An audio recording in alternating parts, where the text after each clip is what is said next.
From New York Times Opinion, this is The Ezra Klein Show.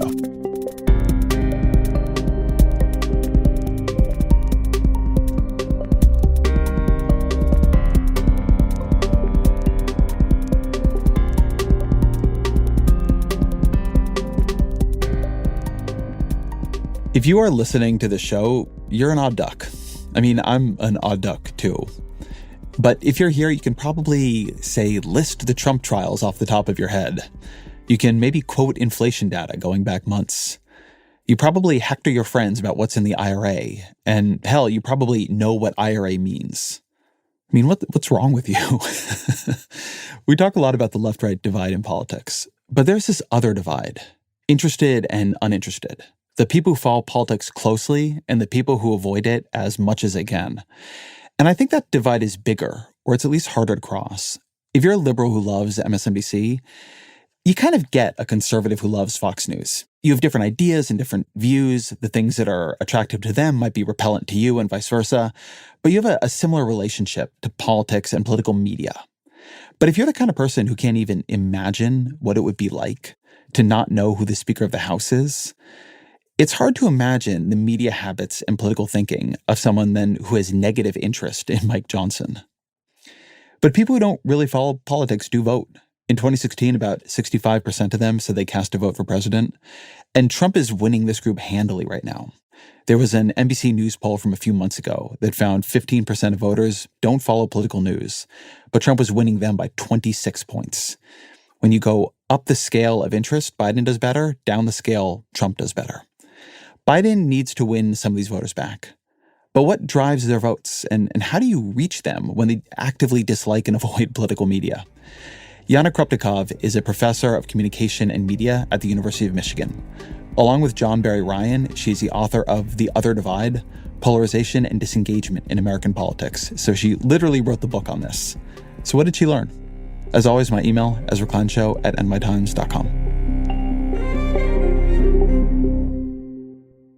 Yana Krupnikov, welcome to the show. Thank you so much for having me. So you're here on a podcast that is hosted by a political obsessive who likes to talk to everybody about politics, is listened to by legions of people who love to learn about and then tell other people about politics. I'd like you to tell me and my listeners why we're weird and nobody likes us. Well, I should say that I am also surrounded by people who constantly live and breathe, follow so much politics. So I'm not going to say that we're all weird. I'm going to say that we are part of a minority.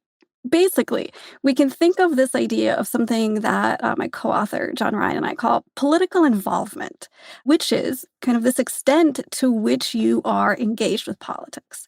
It's things like how much you care about politics. Do you constantly follow the news? Do you really read about politics? Do you get mad when you hear that somebody isn't doing basically any of these things? If you have ever found yourself on like a 4-hour flight and your Wi-Fi went out and you thought to yourself, oh my goodness, something is going to happen in the news and politics, I'm not going to know what happened, you might be what we call deeply involved in politics.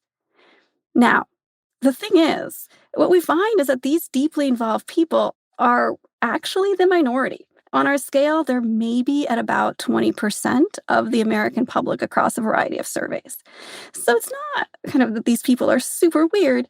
They just happen to be the minority in terms of the American populace. But there is something a little bit beyond them being the minority. I thought one of the funniest parts of your book, from at least the perspective I'm reading it, is how you keep testing this question of, is it liberals and conservatives that people don't like, or is it just liberals and conservatives who talk about politics that people don't like? For most people, you seem to have a lot of evidence that we are very off-putting. Well, unfortunately, yes. I could see you trying to wiggle away from that, and then the weight of your data overwhelming you. I'm trying to be very nice, right? We're about to spend however long time talking about politics, right? But yes, our research kind of repeatedly pointed us to this really interesting place, which is that People don't like talking about politics. People don't like others who talk about politics. To the extent that any survey question is actually famous, there is this kind of famous survey question about how happy or unhappy would you be if your child married somebody of the opposing party. And so one of the pieces of evidence for the growing polarization in the US is this idea that people would be much unhappier than they've ever been in the past if their child married somebody of the opposing party.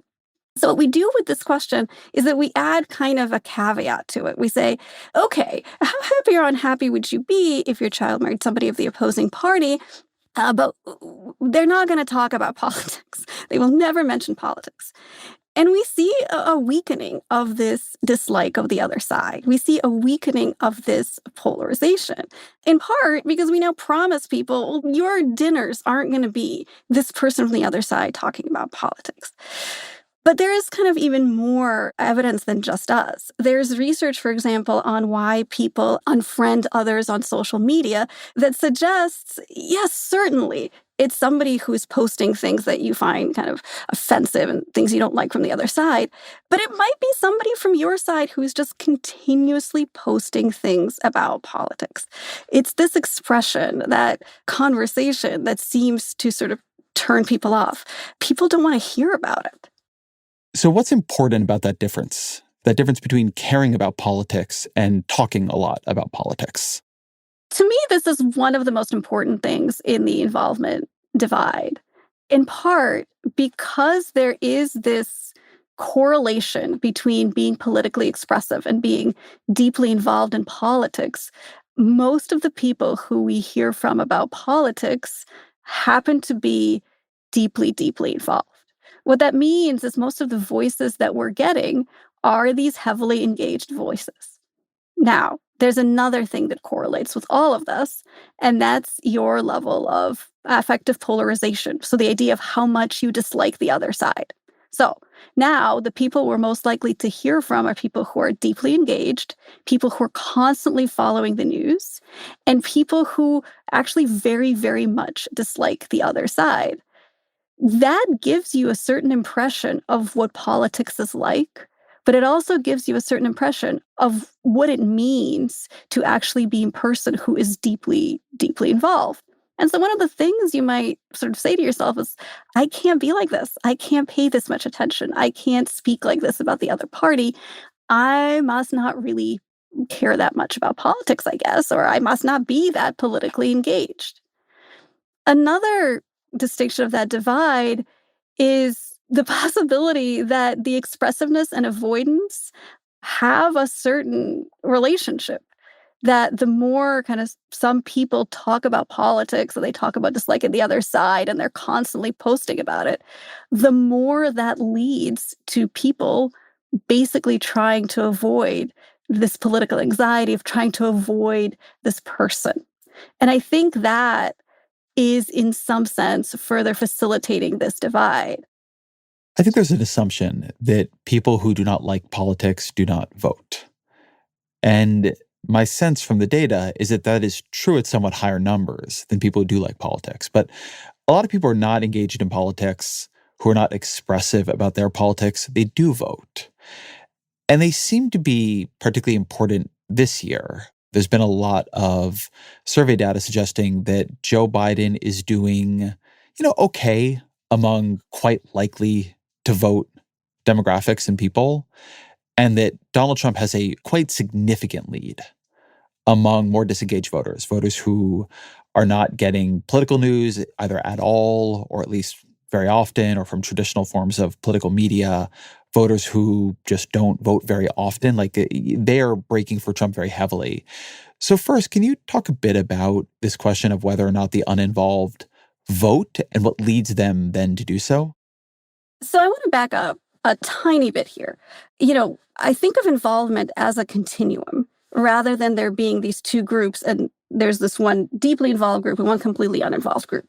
This large group of people that I think we've been calling the uninvolved includes kind of a variety of people. There are some people who are, yes, completely and utterly disengaged, right?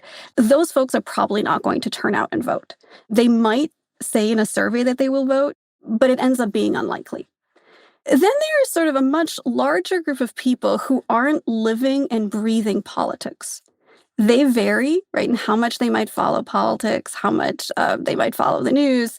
They might get a little bit more engaged when it's election time and it's kind of everywhere. They probably don't like it. Like, it's probably not something they're enjoying. But they're not completely checked out. They're not completely disengaged. And in that group, we find, yeah, they're voting. They're going to turn out and vote.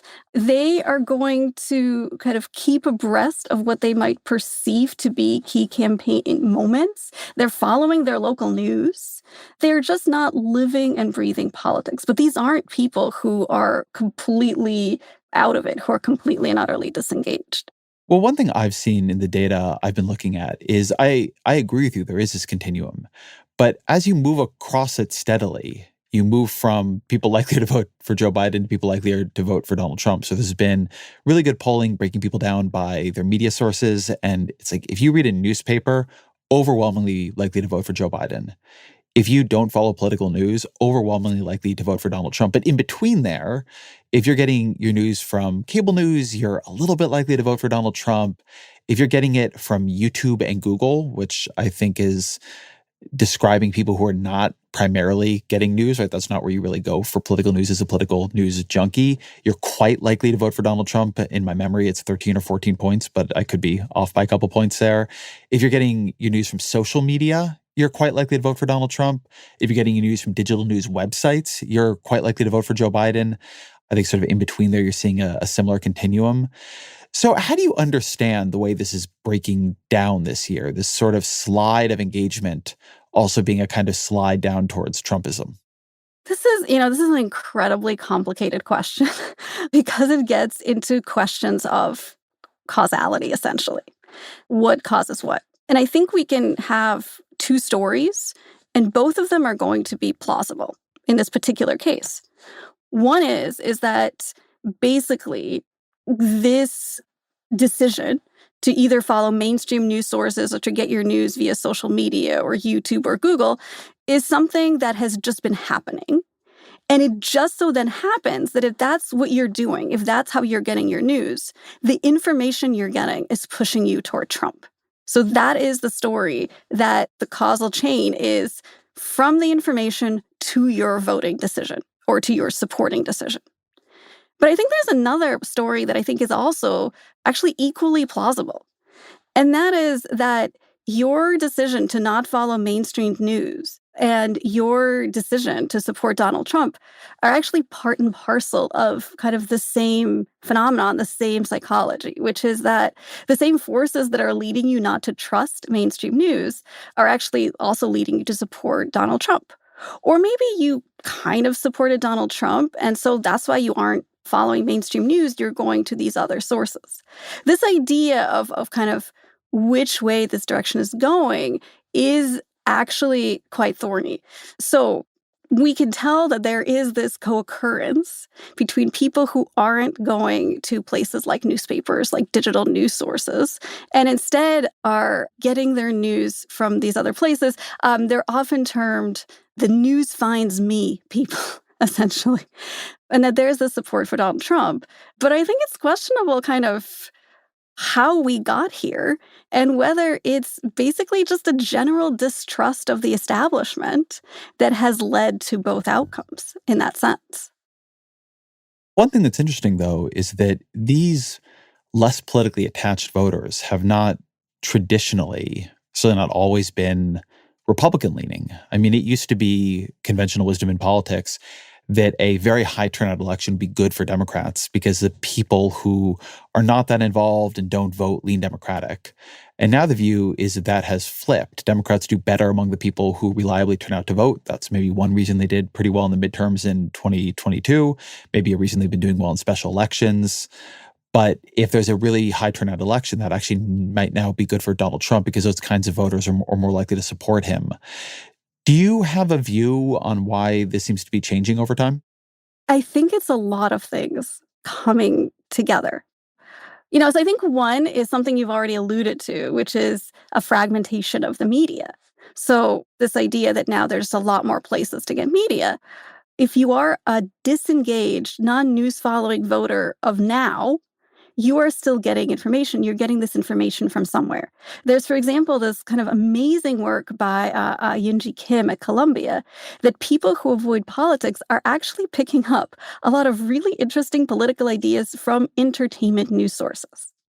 And so what Yunji finds is that, for example, watching reality shows leads these people who are totally disengaged to believe more in the American dream, right? So it's people who are ostensibly not following the news, but they're getting politics from somewhere. And now you also add social media, you add these other ideas. There is still a political push. You just don't realize that that is the case. I think that's kind of one idea. Another idea is phrasing research by a scholar, Michael Bang Peterson, is this idea of anti-establishment. It's plausible, right, that the reason people aren't following news now is for totally different reasons that they weren't following it in the past. That now kind of being disengaged from politics is part of a broader idea of being anti-establishment. Well, that would push you toward Donald Trump. So again, the reasons that you're disengaged are going to push you toward a really particular political outcome. Now, we can think of some other ideas. We can think of these ideas of efficacy and how you see the world around you versus kind of what you think people who are deeply involved are telling you. If, for example, your experience of the world is one thing, right? You think that things are too expensive. You might think the economy is bad. And anytime you have an encounter with a mainstream news source, you might think it's not reflecting your actual experience and you might disengage.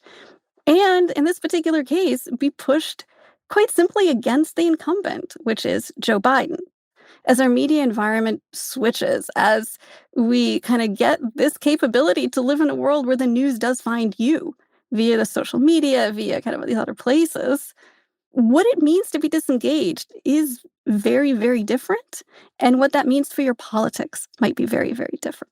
So, when I wrote my book on political polarization, which came out in 2020, I was very influenced by a bunch of studies on the media that made to me this very interesting point, which was you might have imagined that as you got this huge possibility of absorbing information about the world around you over the course of the 20th century, you move from having a couple television networks to a bazillion cable channels and then, cable news, and you have blogging, and you eventually have social media. And right, like there used to be such a constraint on how much you could know about the world. There was so little political information, and now there was so much.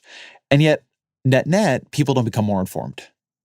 We take off the stricture on how much you could know, and yet people don't seem to know all that much more. And the resolution that you see in some of these studies is that it created this new possibility to be really distant from political news and information and really immersed in it. So, there's a point where if you wanted to read the sports page in the paper, you sort of had to go past the other parts of the paper too. And like you might see some news about politics that would catch your eye or some news about foreign affairs. But now you just click onto a sports information website or whatever it might be. Sort of similarly, you couldn't before like immerse yourself in 24/7 cable news, but now you can also immerse yourself in 24/7 reality television. And so at one point, if you were watching sitcoms in the evening, the nightly news came on at the time it comes on, and maybe you kind of sat through it because that's what was on. But now you don't anymore.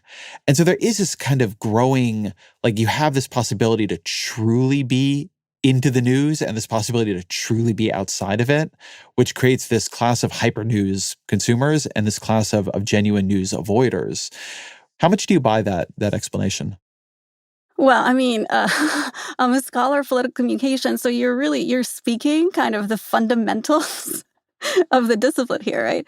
I personally think it is a very good explanation. One of the fundamental books here is Marcus Pryor's Post-Broadcast Democracy, which kind of tracks this idea that once we get more choices, we're not really choosing to follow politics. But I think this point you make about the rise of the almost the hyper news consumer, the person who is deeply, deeply engaged, is something that is, in a way, an equally important part of, using of Pryor's term, this post-broadcast democracy. So if you're going to be engaged in the news, you can be engaged in the news every single hour of the day, every single hour, every 10 minutes, you could be engaged in the news. You can keep track of it through, as you said, blogs, there's Substacks, there are kind of updates, there are all of these things. The thing that this does is that it kind of broadens that divide. So if we just have media fragmentation, you have some people who are going to stick with the news, some who aren't. But now you have some people who aren't sticking with the news. You have some people who have stuck with the news. And now you have some people who have gone literally above and beyond. They're sticking with the news basically for the duration of their day. And that, I think, is this next level of media fragmentation. That is that next level of this availability of information. And so the reason that some people don't learn anymore, despite the fact that they have more information, well, they don't want to. They have other choices. There are other ways they're going to fill their time. But the other component is that there are going to be some people who learn so much. These were always people who were going to be news consumers, but now they're at that next level.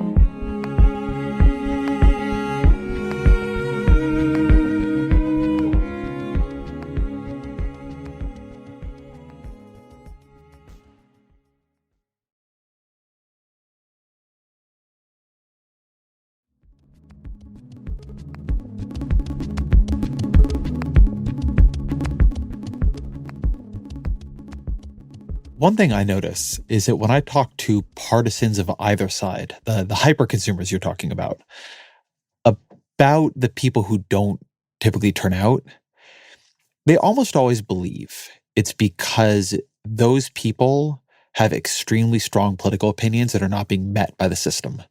So this was a big belief within the Bernie Sanders campaign and sort of democratic socialism worlds that if you had, a real kind of socialist candidate who is offering, single-payer healthcare and like an end to corporate control over American politics, like you would turn these people out. Like they're not coming out because they're not being represented. You also hear this on the right all the time, right? These people are tired of these, of big business, of big government. How much should one think about less involved voters ideologically? Like what do we know about them ideologically?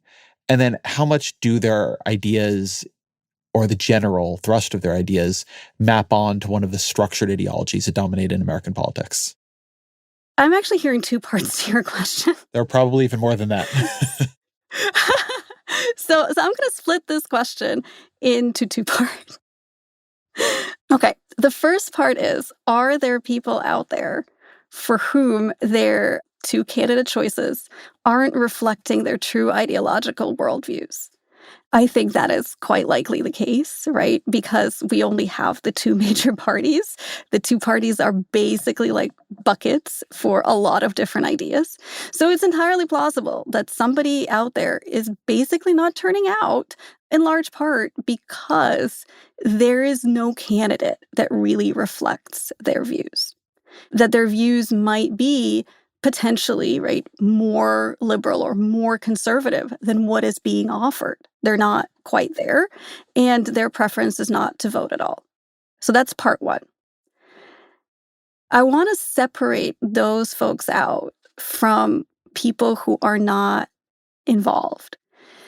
When we look at the issues that people who are less involved are sort of interested in, we see a pretty sizable divide on a lot of issue importance questions.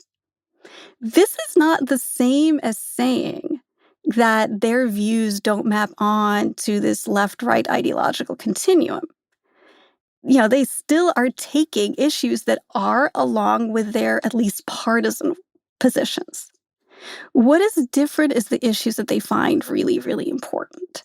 What is different is what they think are the things that politics and the government should be focusing on and addressing.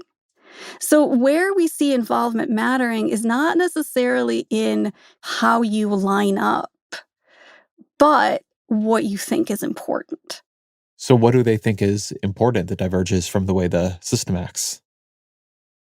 I think the easiest way to summarize is in terms of the bread and butter issues. They care more about costs. In the book, for example, we saw that when we originally did these studies, we see these big divides in people who are less deeply involved saying, like, yes, this kind of financial thing is what's really important relative to those who are deeply involved. Now, we actually happened to ask this question again in the summer of 2022. We again measured how people involved, how involved they are. So, how deeply involved you are, where are you on this continuum? And we again asked people, how important are these issues? What's interesting about the time in which we happened to run the survey is that it was summer of 2022 over the January 6th hearings. And we again found these really broad involvement divides. So, one thing, for example, we found is an almost kind of enormous divide within Democrats on the extent to which inflation was important. Democrats who were deeply involved said that inflation was not that important, whereas people who were less involved, these uninvolved Democrats, put it right at the top of their important issues. And we actually saw the same thing when we asked a question that was kind of designed to get at people's thoughts about these January 6th hearings. We asked a question about addressing attempts to subvert elections. And we again saw a sort of really big divide, both within involved and uninvolved Republicans, and again, within involved and uninvolved Democrats. In fact, what we found really surprising is that on a number of these issues, even when we re-interviewed people in the summer of 2022, there was actually less division between uninvolved Democrats and Republicans than within party by the extent to which people were involved in politics. Wait, I'm sorry, I didn't understand that last piece. So there was less difference between uninvolved Democrats and Republicans than there was between like an uninvolved Democrat and a highly involved Democrat? Yeah. This is so interesting. I want to spend some time here. So if I'm hearing you correctly, one thing you're saying, and I've seen evidence of this in polling, and I've heard this from people who do polling, let's focus on Democrats here, or Democratic-leaning voters. More involved Democrats, for instance, are very focused on the threat Donald Trump poses to democracy. They're very focused on January 6th. They're very focused on Donald Trump's criminal trials.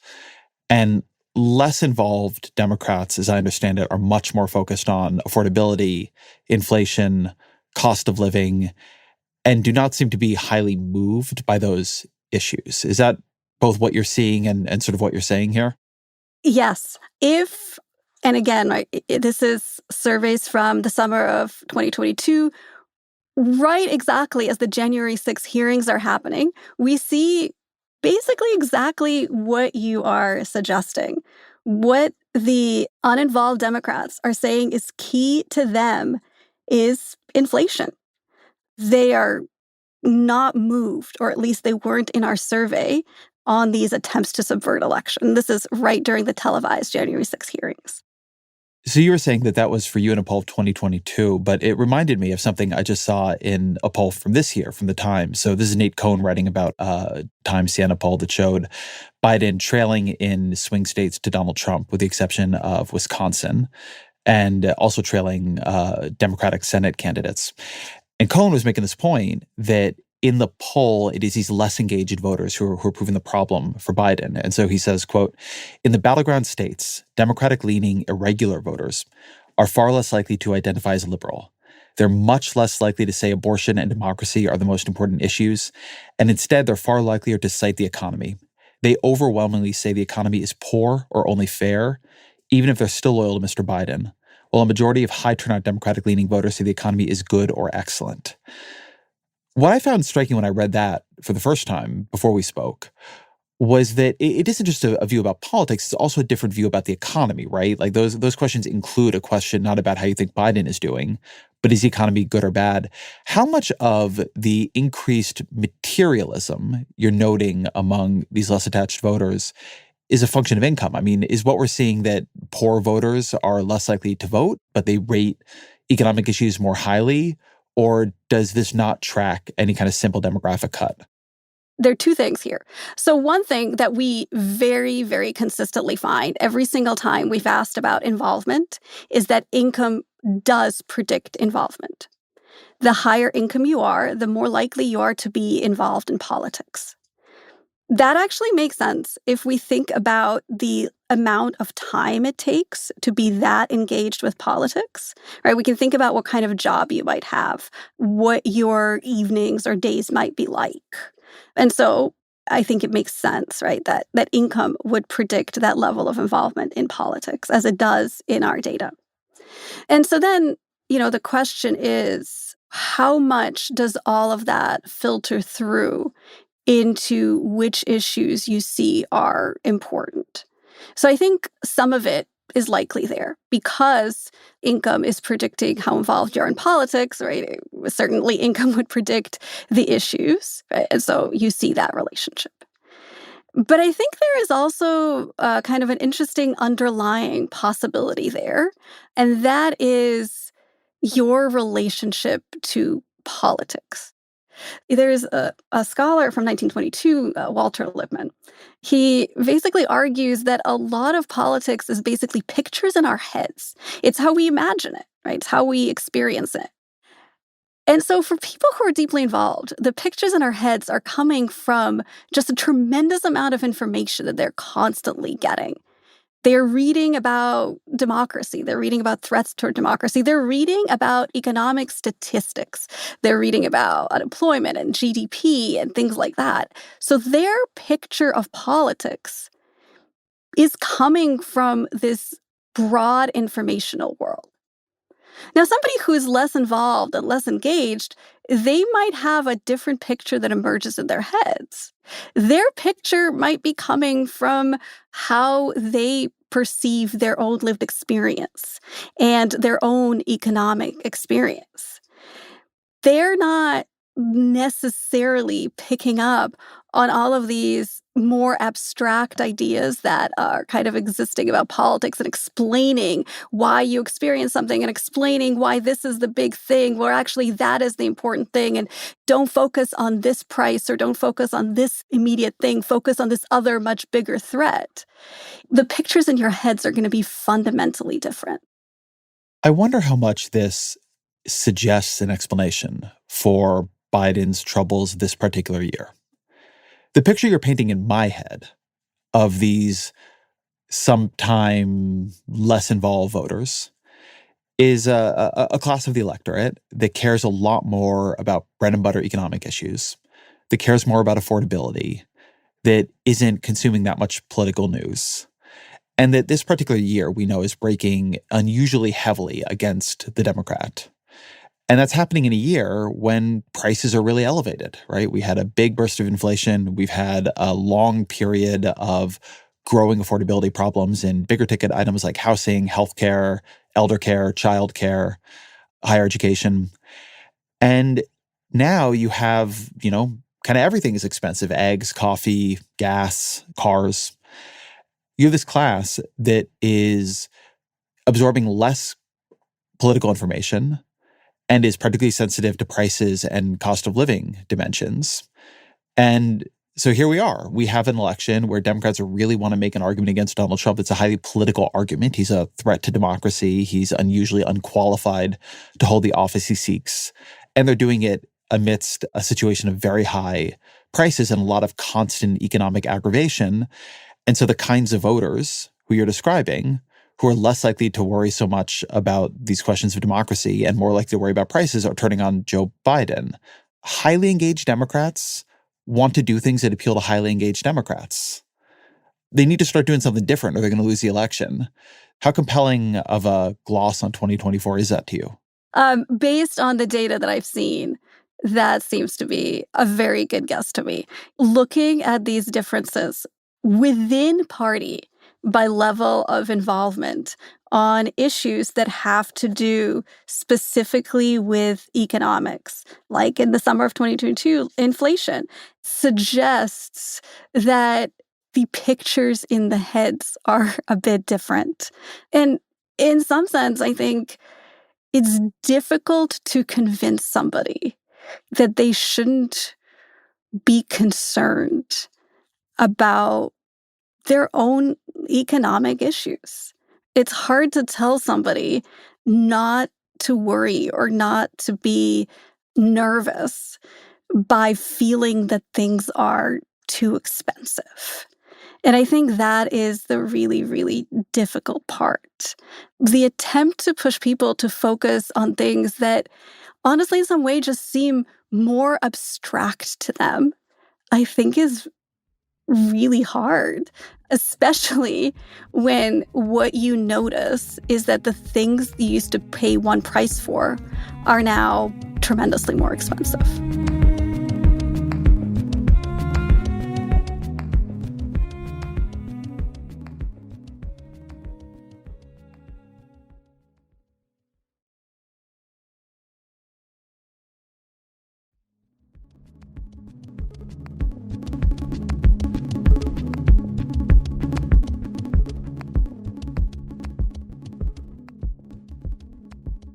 So we're talking a few weeks after Trump was convicted on 34 felony counts by a Manhattan jury.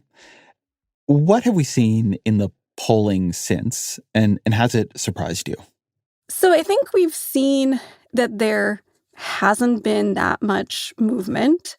There have been maybe inklings here and there through, for example, focus groups and conversations that people have had about the conviction.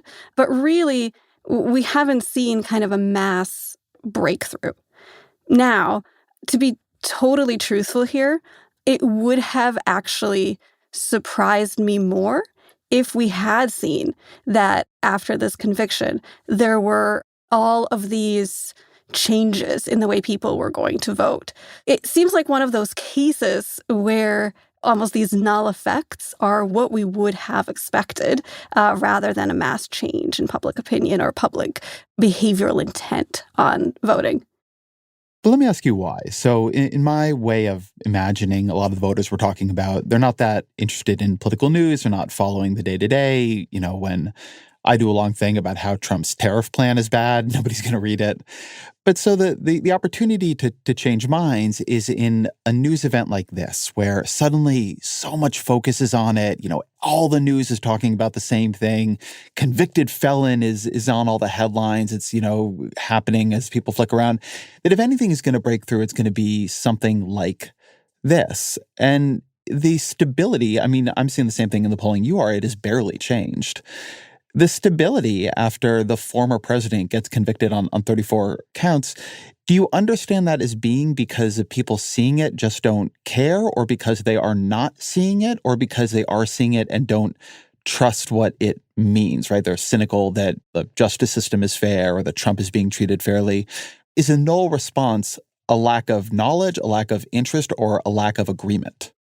I don't think it's a lack of knowledge. People might not know that it's 34 counts, but they do know that there's been a conviction, most likely. They do know that something has happened. So as you said, it's really been everywhere, right? It's hard to avoid it. It is definitively a news event. I think from one side, to put it in the simplest way possible, it's not clear what is the new information that has been offered here. Yes, definitively a conviction, right? The former president is now a convicted felon. A candidate is now a convicted felon. But in some ways, I think there were people who already knew and assumed that he had done this and believed that he had done this. So now we just have this conviction, but this is things that they believed all along. And then there were people who thought he had done this and just never cared. So I think that's part one. And so from that sense, the conviction isn't going to get them to care about it, right? It's not in that sense informative, because this is now just a legal decision potentially an illegally complex decision for them, and they just do not care about it. This is not something that ever really bothered them. I think the second component is this idea that you just pointed to, which is this idea for cynicism. In some ways, in this really fragmented media environment that we're in which we're getting tons of information from tons of different places, you can go to the New York Times, you can go to mainstream news sources, you can go and listen to Joe Rogan, right? You can listen to a podcast. I think what happens in this media environment is that it gives this opportunity for people to have cynicism, but to also perceive that cynicism is the way that you understand politics and the way that you interact with politics. There's this really interesting paper by researcher Hilary Stile that shows that people believe that to seem politically knowledgeable and politically intelligent, you have to seem cynical, that that's the way that you seem like you really get and understand politics. And I think this is a news event that is in some sense really sort of ripe for this form of cynicism, of people kind of saying, well, yeah, of course this was going to happen, especially for people of the type who aren't really following mainstream news and who might not trust mainstream news. And I think this idea is something that really filters how people view this news story. So there was a New York Times Siena survey that came after Trump's conviction. And it didn't find a big overall shift, but it did find that to the degree there was any shift, it was concentrated among politically disengaged voters. It was particularly concentrated among young and non-white voters. 15% of former Trump supporters who switched to Biden after the verdict said they pay attention to politics some of the time or never. How did you take that concentration? Did that read as something that is likely to persist to you? I think it's a tough one, in part because there's, I think, research to suggest that this might be the group, people who pay, as you mentioned, like little to no attention to politics, who might be most responsive to new information coming in. But if that's the case, there are going to be potentially other informational jolts throughout the campaign. And so it's hard to predict the persistence of any one of these bouts of information.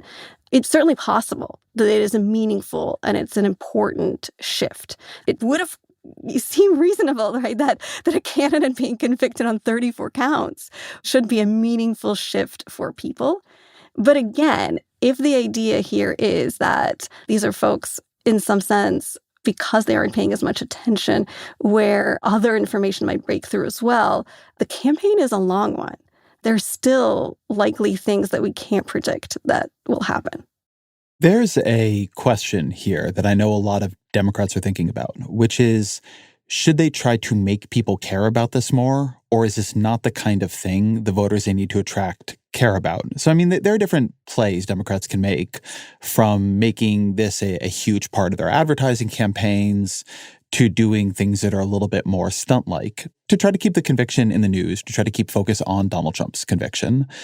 And there's also the argument that, you know, the voters they need are more worried about cost of living, they're worried about the price of eggs, and there isn't an amount of getting people to focus on Donald Trump's conviction that will matter. Politically disengaged voters were especially likely to shift from Trump to Biden based on this news, but it was a pretty small shift, and these things can move backwards too. And so I don't think it's an easy one to answer. Given what your research or what the research you know of has said about these voters, is this the kind of thing that they can be made to care about, or is this just the kind of thing that in general they feel is that's just politics? I want somebody who's going to be, you know, focused on the price of eggs at the supermarket.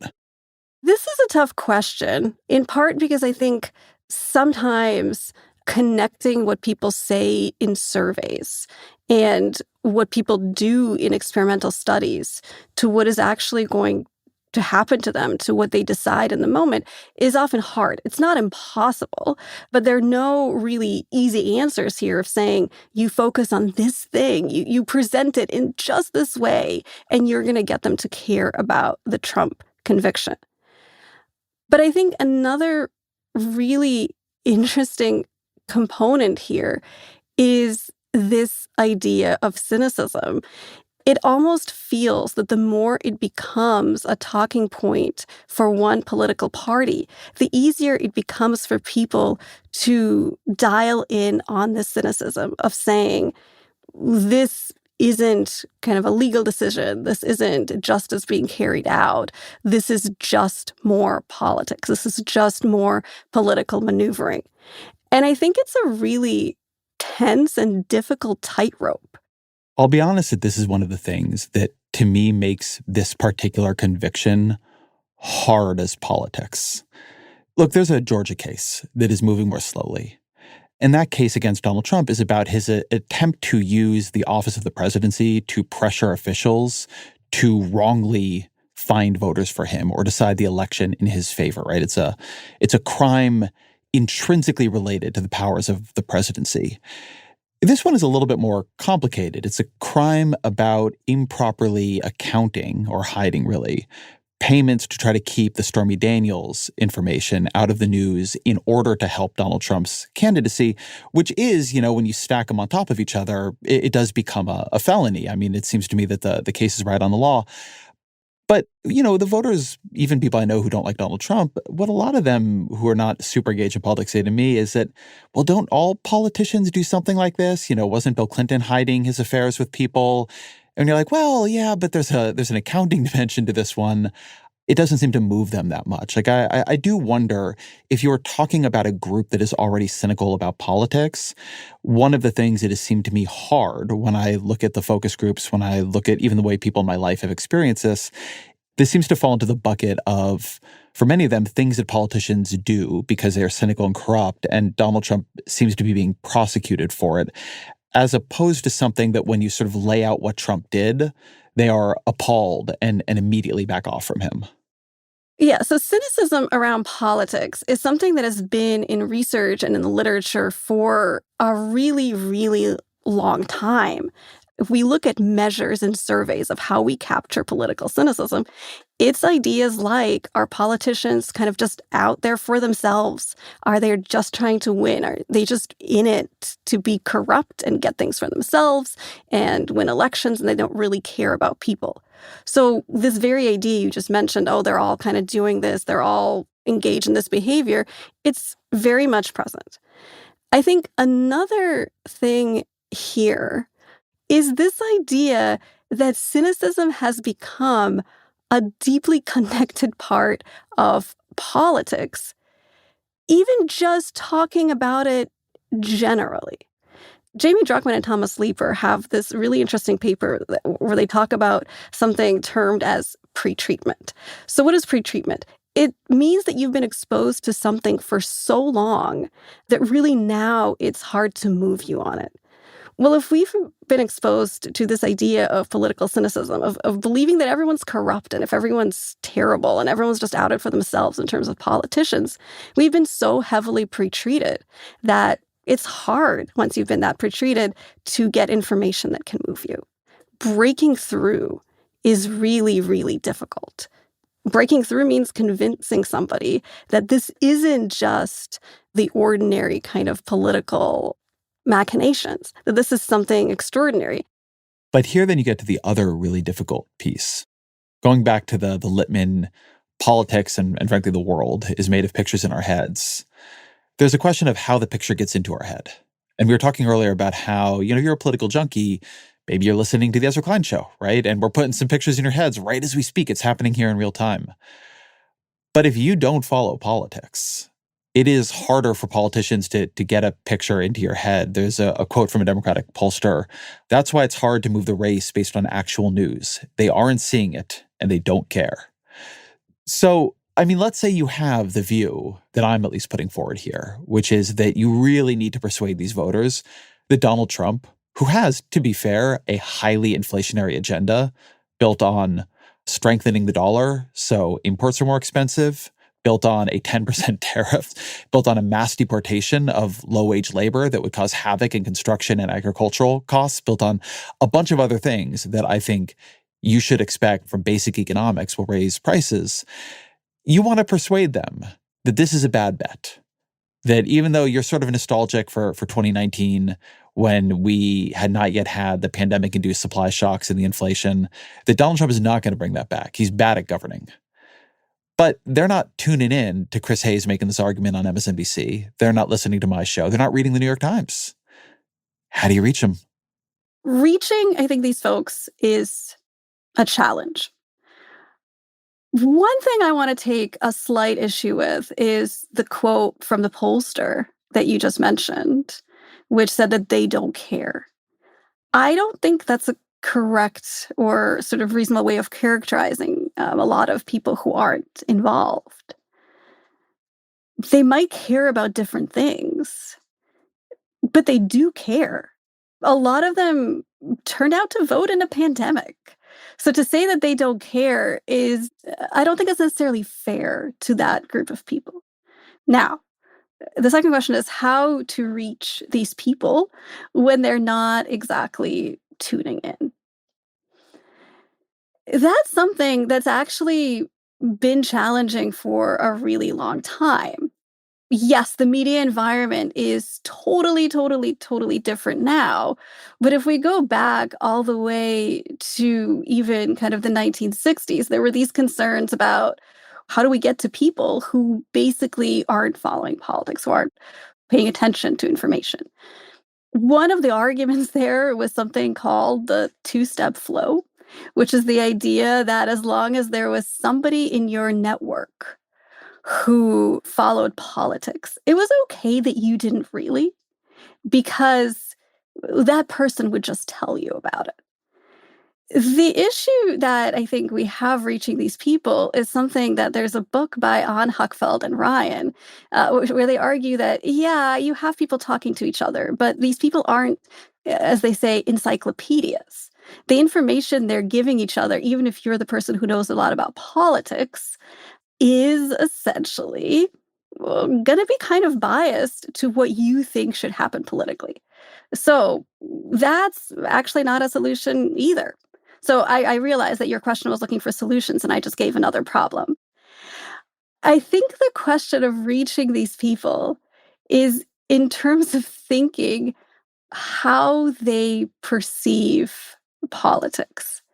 What they perceive is happening in the news, who they perceive the news is for.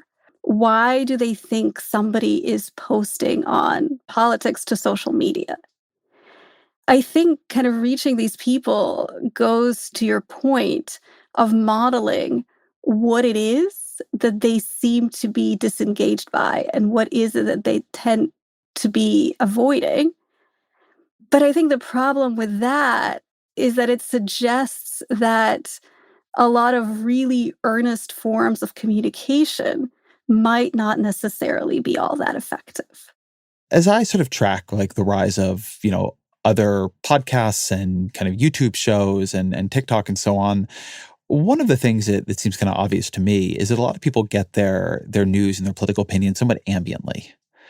And they particularly get it if they're not into politics from people who primarily do not focus on politics. So maybe you like the Joe Rogan show because you like the UFC, you're into psychedelics, you like comedians, right? There's a lot of reasons you might like Joe Rogan. And Joe Rogan does not some of his stuff is somewhat political, but he doesn't spend a lot of time talking about like the latest White House press briefing. But if you listen to a show, you know he doesn't like Joe Biden, right? Just atmospherically. It's just kind of sitting there in the background. When Joe Biden comes up negatively. If you're a big fan of, like a lot of sports talk radio right now, atmospherically, that stuff is kind of anti-Biden, right? Like it just kind of views Biden as like old and out of touch and a censorious liberal, right? Comedians have become, Chappelle, that kind of thing. This is not all one thing, right? I mean, if Taylor Swift is going to endorse anybody, she's probably going to endorse Joe Biden, and maybe that matters.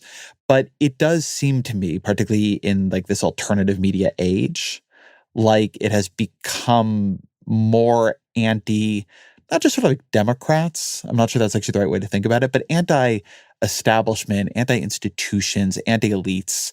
And right now, Democrats are the ones in charge. So they're anti-Joe Biden. And this is a kind of hard problem because, again, it's not that they're not getting political news. It's just because they don't like political news. They're not going to get it from people who primarily do politics, but they are going to get it from somewhere.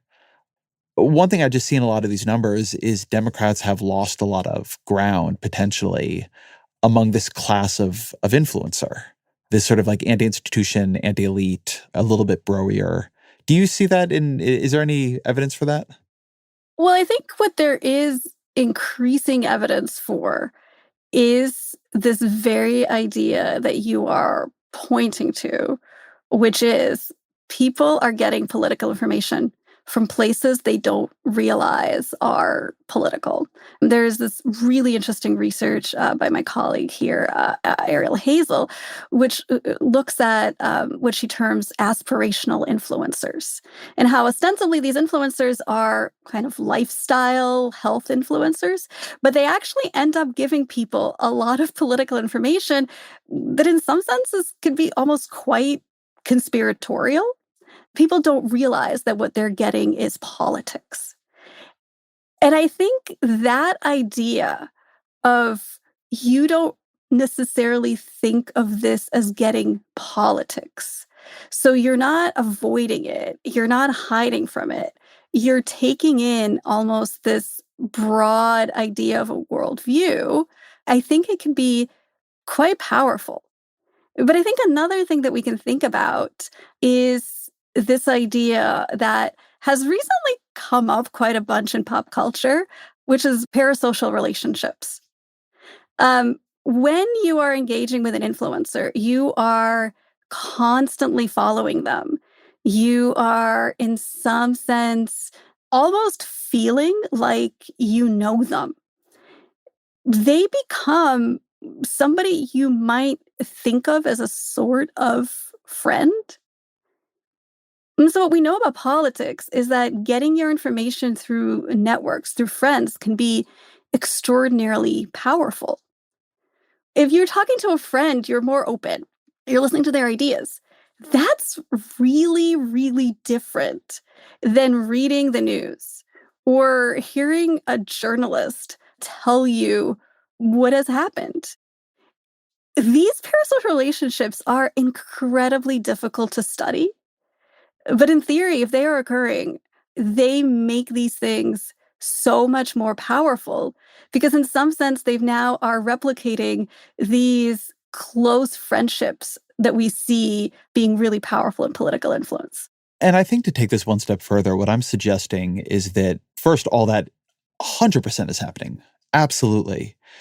But that it is structured in a way by these new platforms that is going to be quite hard for Biden and the Democrats. So Eric Levitz writes in Vox, quote, "The past 4 years have witnessed a proliferation of podcasts and alternative media gurus who portray the government, medical authorities, and conventional journalistic outlets as hopelessly corrupt. As more voters get their information from such influencers, it is plausible that political distrust would rise. Among those who mostly get their news from social media, the president, Joe Biden, leads the third-party candidate, RFK Jr., by just 2 percentage points." And I bring those two together because I do think that there is a structure around, if you are making it on YouTube or TikTok or something, you sort of position against the institutions, like the one that I'm sitting at right now. And there is a kind of aesthetic to that, right? The wellness influencers, right? That's sort of the world RFK Jr. comes out of.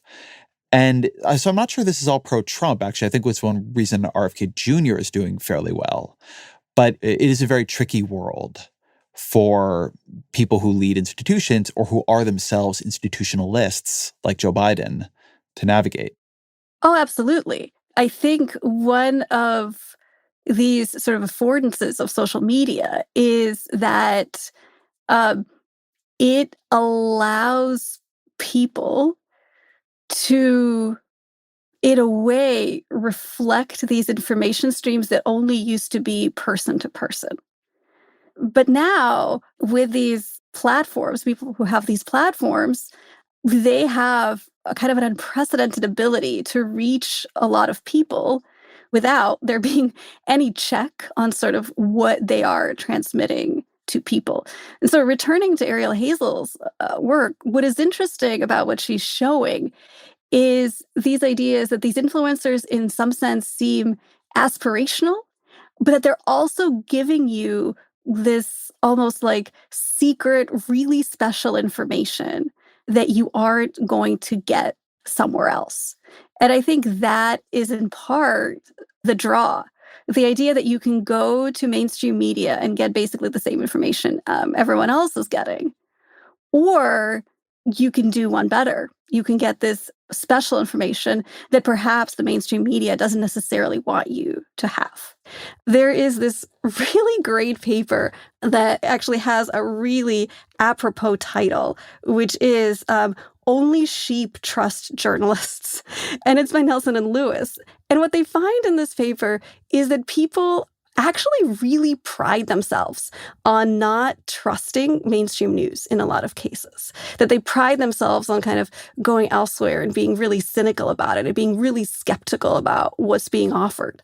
But I think this cynicism around mainstream news and this belief that Nelson and Lewis find in their paper that people think being impartial means not trusting what you're getting from the news or constantly thinking, there's got to be the second end to the story. It can't just be that.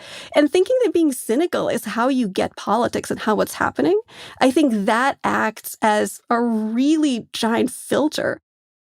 So speaking of RFK, he's been polling fairly well. He looks to be drawing a little bit more maybe from Biden, at least measured by who supported Biden in 2020, than he is from Donald Trump. But in general, I think there's always this view that these sort of less attached voters are going to break for the third-party candidate, and third-party candidates in general underperform. So what's the relationship there? How does the kind of third-party player usually play out among this portion of the electorate? I think the third party vote is always really, really challenging. Research on third party candidates often points to kind of different patterns, different findings. It's hard to predict how this is going to shake out in this particular case. The one thing I would suggest here is to return to this idea of actually turning out to vote. It is one thing to tell a pollster, I'm going to vote for RFK. It is one thing to actually think it would be something you want to do or to tell other people or to think, I might do this, I might vote for RFK. It's a whole other thing to, on the day of the election, take the time to turn out, to come out and vote. So in some sense, we would need a person who is committed to showing up, who's committed to turning out, and committed to voting for RFK. That might happen. That might heavily correlate with somebody who is less engaged and less involved in politics. But again, simply supporting the third party does not ease the costs and burden of actually showing up to vote. One of the theories I have heard from Biden campaign folks, from Democrats for, the last year or so, is that, this is a continuum, right? As you say, people might be less involved, but they're going to become more involved, right? The continuum is not static. People change on it even within the course of a single year, and particularly within the course of an election year. And that as we get closer to a real election, and Donald Trump is a real possibility again, a lot of these voters are going to come home. They're going to snap back to reality. They're going to remember what Donald Trump was like, and they're going to realize they don't want to go through that again. Now, I think that's become, an idea people are wavering on because I think they thought it would begin happening by now, and we're not seeing evidence of it in polling. But I'm curious how you think about it, this hope that many Democrats have that the election will focus the minds of a lot of people. And that, it's low cost to tell a pollster, at least 4 or 5 months ago, whatever, Donald Trump, I don't like Joe Biden. But when it comes down to it, these people are going to change and these folks are going to come home to Democrats. I think there are a couple of things at hand here. So one is, well, are people going to vote? So that's kind of one decision. You might, in some sense, come home and sort of decide that, yes, we remember what this was like. We're going to support Joe Biden, but not so much that somebody will change their day around to actually turn out and vote. But I want to return to this idea that you just raised about the possibility that people will become more engaged over the course of a year, that people's engagement and involvement ebbs and flows. And that, I think, is a really interesting and challenging proposal. So there is some evidence to suggest that people do become more interested over the course of the campaign. They report talking more about politics, as kind of makes sense because there's this big campaign going on. They do report more interest. But there's this great book by Marcus Pryor called Hooked. It's about political interest. And Marcus basically argues that, well, your level of interest and engagement in politics, it is socialized early on in life, and it actually pretty much stays steady over the course of a lifetime. Now, we don't have the immense amounts of lifetime data that Marcus had, but in our research, when we've run our involvement measures over the course of, let's say multiple waves of a survey, we do see them holding quite steady. So are people going to become more engaged? Are they going to talk about it? Maybe. That's quite likely. Is it reflecting true engagement, true kind of connection, true interest in politics? Maybe, maybe not. Then there's another theory, which is this is actually a problem not for Joe Biden, but for Donald Trump, because these less involved voters, they're not going to vote. They're hard to get out to vote, that this is a very weak group in which to have strength. How do you take that? I think that's a fair kind of assessment here. It is something that survey researchers have talked about for quite a long time, which is this idea that it is relatively costless to say that you're going to turn out. It is something else to actually turn out and vote. I think forces would suggest, kind of research looking at why people turn out, would suggest that you cannot necessarily count on those folks to show up. But that, of course, depends on exactly what we were talking about before. Is there going to be this genuine increase in their determination to cast the ballot for this candidate that they report supporting? So then, if you're Joe Biden, what should you do? I think a couple of things. I think one thing is to potentially take people who are less engaged at their word of what is it that they are interested in, or what is it that their issues are. I think there could be two things at hand here. So one is convincing people of what they should care about. And I absolutely get that. I absolutely understand the idea that it's important to convince people that there is a threat to democracy, right? That it's important to convince people that they should care about these really big things that are happening out there. But I think convincing people of what they should care about is in some sense more challenging than convincing people that you are prepared to help them on things that they already do care about.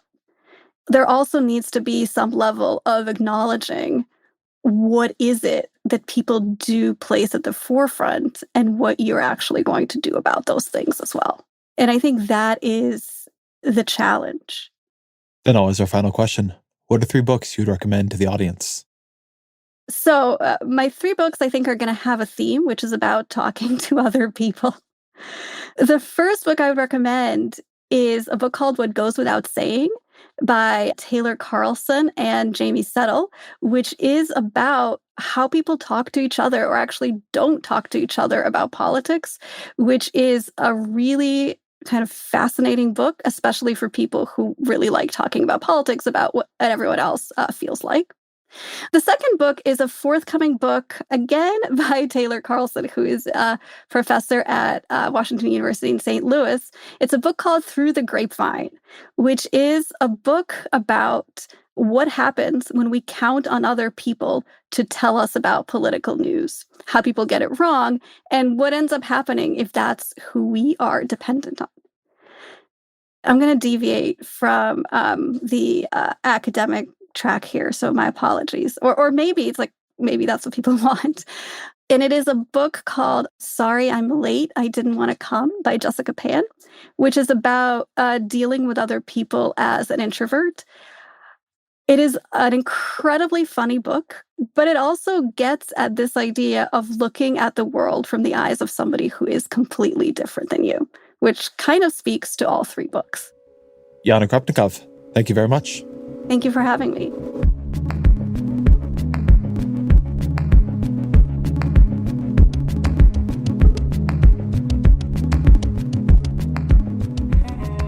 This episode of the Ezra Klein Show is produced by Annie Galvin, fact-checking by Michelle Harris. Our senior engineer is Jeff Geld, with additional mixing by Amin Sahota and Afim Shapiro. Our senior editor is Claire Gordon. The show's production team also includes Roland Hu, Elias Isquith, and Kristen Lin. We have original music by Isaac Jones, audience strategy by Christina Samuelewski and Shannon Busta. The executive producer of New York Times Opinion Audio is Annie Rose Strasser, and special thanks to Sonia Herrero.